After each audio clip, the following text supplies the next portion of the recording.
এই সমস্ত উসিলা আপনি আমি করতাম, তলব করতাম।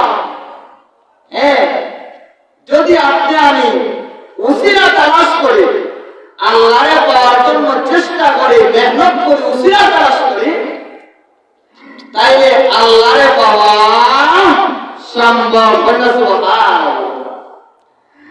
আর যদি আপনার আমার চেষ্টা না থাকে, মেহনত না থাকে, উসিলা না থাকে, তাইলে আল্লাহরে পাওয়া সম্ভব হবে না। চেষ্টা ছাড়া, মেহনত ছাড়া, উসিলা ছাড়া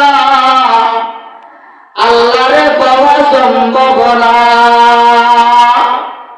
দুনিয়ার মধ্যে এমন কোন নজির নাই, এমন কোন প্রমাণ নাই রে যে সাধনা ছাড়া, চেষ্টা ছাড়া, মেহনত ছাড়া, উসিলা ছাড়া, নামাজের উসিলা ছাড়া, কোরআনের উসিলা ছাড়া, শরীয়তের উসিলা ছাড়া আল্লাহরে পাইয়া গেছেন, এমন কোন প্রমাণ নাই। প্রমাণ আছে। আম্বিয়া কেরাম আলাইহিস সালাতু ওয়াস সালাম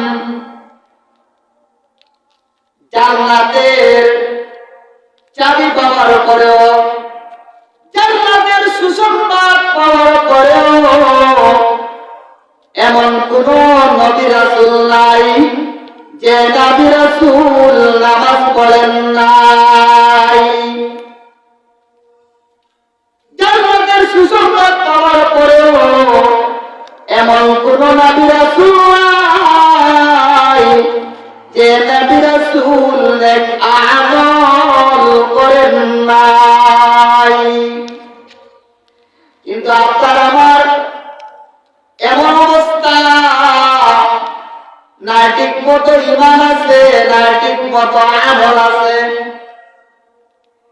ঠিক মতো আমল নাই, ঠিক মতো ঈমানও নাই, তারপরেও এমন অবস্থায় আপনি আমি চলাফেরা করি, এমন অবস্থায় আপনার আমার চলাফেরা হয় যেমন আপনি আমি জান্নাতের সুসংবাদ পাইয়া গেছি। আপনার আমার হালত হয়ে যাব, নাই নামাজের সাথে সম্পর্ক আছে, নাই শক্তিশালী ঈমানের সাথে আমার কোন সম্পর্ক আছে, না কোরআনের সাথে আমার কোন সম্পর্ক আছে, না শরীয়তের হুকুম আহকামের সাথে আমার কোন সম্পর্ক আছে। আবার যদি জিগাই বাইতুল আযান হইয়া গেছে, নামাজে যাই, জোরে বলবেন হুজুর আযান হয়ে গেছে, ঠিক আপনি চলে যান। আমি যদিও নামাজে না যাই, যদিও নামাজ মাঝে মাঝে ছাড়ি, কিন্তু আমার ঈমান বড় মজবুত। আলহামদুলিল্লাহ। এমনও কিছু মুসলমান আমাদের সমাজে আসেন না নাই? আসেন। তো আপনার আমার হাল হয়ে গেল,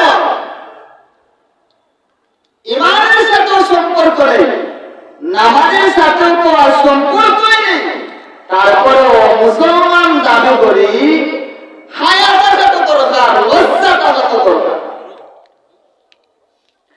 আল্লাহ পরবর্তীকার আলম বলেন, ওয়াতাকু ইলাইহিল ওয়াসিলা। বাংলা বান্দি,